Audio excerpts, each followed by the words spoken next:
Sa video ito, pag-usapan natin kung ano-ano ang mga requirements sa pagpa-change ng ownership ng inyong mga sasakyan.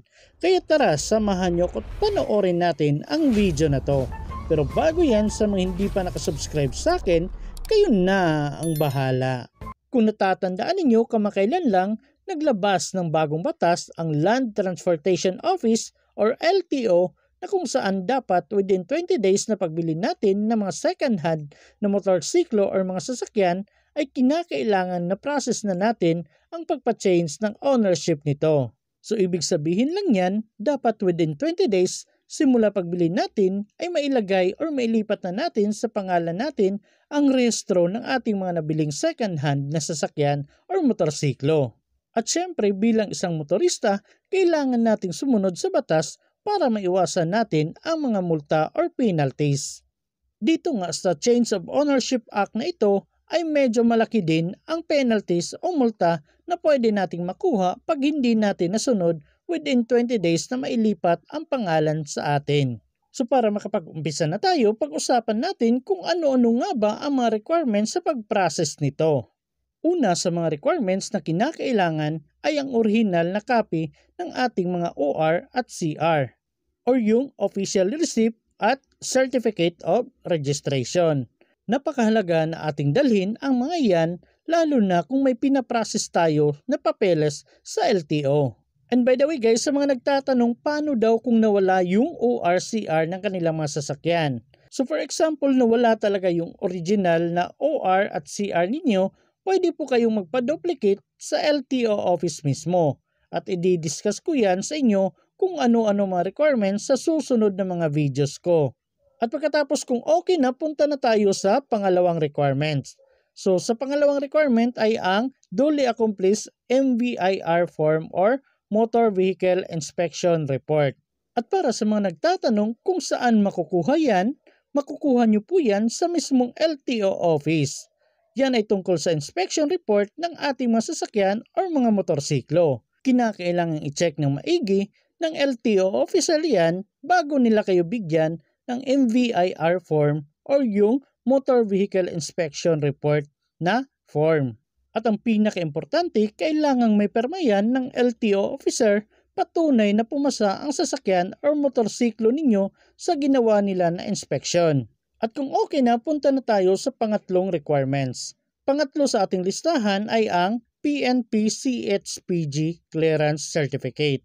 So sa mga nagtatanong kung saan ba yan makukuha po yan sa pinakamalapit na PNP or HPG office sa inyong lugar. At para sa mga nagtatanong kung para saan daw po yan, kaya tayo kumukuha ng PNP CHPG Clearance Certificate dahil ito ay nagpapatunay na hindi nasangkot sa anumang krimen ang ating mga nabiling second-hand na sasakyan or motorsiklo. So ibig sabihin, wala siyang alarma. Kasi kung may alarma ang nabili nating second-hand na sasakyan or motorsiklo, magkakaroon kayo ng problema sa pagkuha ng PNP CHPG Clearance Certificate. Pang-apat sa ating listahan ay ang Notarized Deed of Sale. Ito nga ay kasama kapag bumili tayo ng motorsiklo or sasakyan. Siyempre kasama talaga yan kasi yan yung pinaka-importanting documents na kailangan na meron tayo kapag bibili tayo ng second-hand na sasakyan. So make sure guys naka-notarize yan kasi hindi po talaga tatanggapin ng LTO yan kung hindi naka-notarize. At dapat may perma ng seller at ng buyer. At ngayon pag-usapan naman natin ang panglima sa ating listahan ay ang valid ID ng seller at valid ID ng buyer. So kayo yung buyer. At dapat yung seller o yung pinagbilhan ninyo ng sasakyan, dapat updated ang kanyang valid ID na gagamitin. In short, dapat hindi pa expired kasi hindi po tatanggapin ng LTO yan kung expired na yung ID na gagamitin. At dapat po yung photocopy ng valid ID ng seller ay may 3 perma niya. At dapat 2 valid ID po ng seller at ng buyer. And make sure dapat lahat ng mga kopya nito ay may 3 perma ninyo. Pang-anim sa ating listahan sa mga requirements ay ang insurance or CTPL ng motorsiklo or sasakyan. Yan ay makukuha nyo po sa mga nagpa-process ng insurance ng mga motorsiklo or sasakyan. Suggest ko sa inyo, kumuha na lang po kayo sa Cebuana or M. Lowillier kasi medyo mura po ang mga insurance dyan. At kung nakakuha na kayo ng insurance, punta na tayo dito sa pang-7 at panghuling requirements. Ito ay ang confirmation ng CR or Confirmation of Certificate of Registration. Kukuha lang kayo nito kung ang LTO branch na magpaprocess ng inyong change of ownership ay hindi sila ang nag-release ng Certificate of Registration or yung tinatawag na mother file. Subali kung saang LTO branch kayo magpaprocess, sila na po yung magre-request ng confirmation of certificate of registration sa original na LTO branch na nag-issue ng certificate of registration or yung tinatawag na mother file. And by the way guys, ang ganitong request pala ng confirmation ay kadalasang nagtatagal po yan ng 1 to 2 weeks. At isa pala yan sa pinakakailangang requirements. Pero may nakita akong video ni Sir Busita na hindi na daw kailangan ng confirmation kung ang mother file ay within same region of district office. So ganito guys, for example, yung mother file ninyo ay nasa NCR tapos nagpa-process kayo sa LTO office na within NCR pa rin, hindi na kailangan ng confirmation daw yan. So for example, yung mother file ninyo ay nasa region 1 tapos nagpa-process kayo sa loob din ng LTO office na nabibilong sa region 1.